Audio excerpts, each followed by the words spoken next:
अब रुक करते हैं प्रगति मार्ग का, जहां ऐसी खबरें हैं जो कि देश की तरक्की, प्रगति और लोगों की काबिलियत दिखाती है। आईएएस अधिकारी बनने का ख्वाब लेकर देश के कोने कोने से हजारों छात्र दिल्ली आते हैं। यूपीएससी की परीक्षा पास करने के लिए यहां के कोचिंग संस्थानों में एडमिशन लेते हैं। इनमें से कुछ कामयाब होते हैं और कुछ वापस लौट जाते हैं। ऐसे में छात्रों को जीत का मंत्र देने के लिए मेरठ के सचिन जैन, जो 2 बार यूपीएससी परीक्षा क्लियर कर चुके हैं, उन्होंने अपनी सरकारी नौकरी छोड़ी और दिल्ली में कोचिंग संस्थान खोला ताकि छात्रों को सही मार्गदर्शन मिल सके, उनके सपने पूरे हो सके।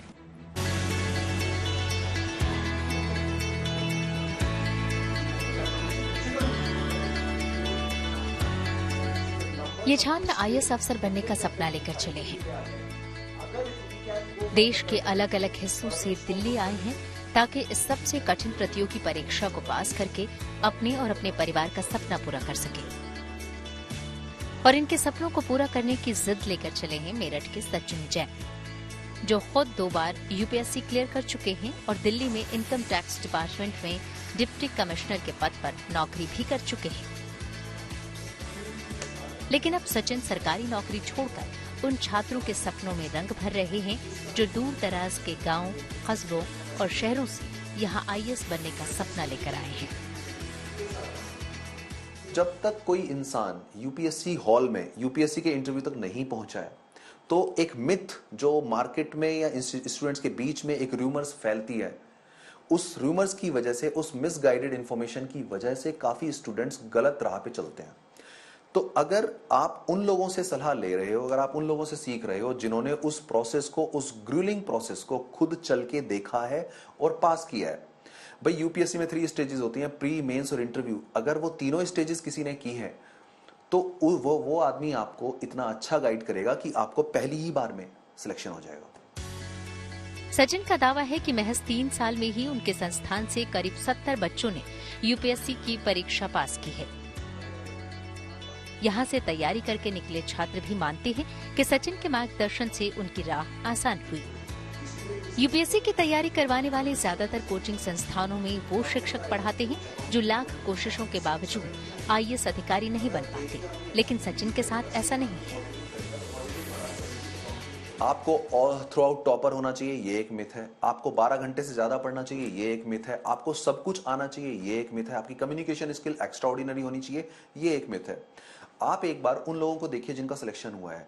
वो लोग कम उम्र में, 21 की उम्र में पहले अटेम्प्ट में अगर बने हैं तो उनको सब कुछ नहीं आता है, मुझे भी सब कुछ नहीं आता है। फिर सिलेक्शन होने का तरीका क्या है?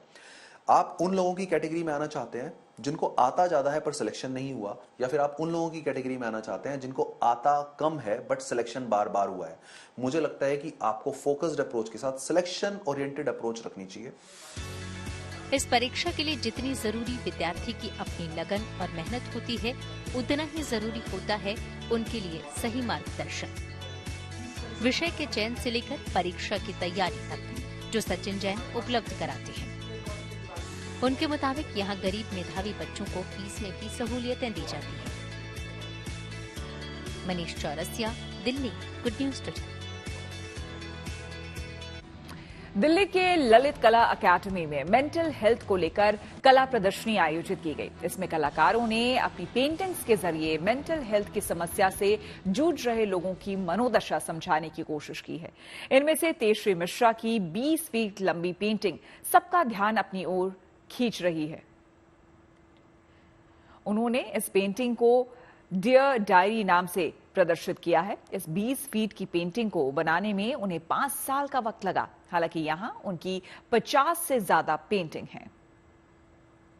ये एक तरीके से मेरा खुद का रिप्रेजेंटेशन है कि मैं कैसे, मेरा दिमाग चलता है, कैसे मैं इमोशंस फील करती हूँ। तो कई पेंटिंग्स में आप देखेंगे 2 चेहरे हैं या तो फिर 2 से ज्यादा चेहरे हैं, 2 से ज्यादा आंखें हैं, क्योंकि मेरे लिए चेहरे और आंखें सबसे ज्यादा इमोशंस बयां करती हैं। तो उस हिसाब से जब मैं ज्यादा फील करती हूँ, जब मैं कुछ ज्यादा खुश होती हूँ या ज्यादा दुखी होती हूँ, बट वो दोनों साथ साथ हो रही होती है मेरे साथ, तो मैं कोशिश करती हूँ कि वो पेंटिंग में मैं एक ही तरीके से दिखा सकूं।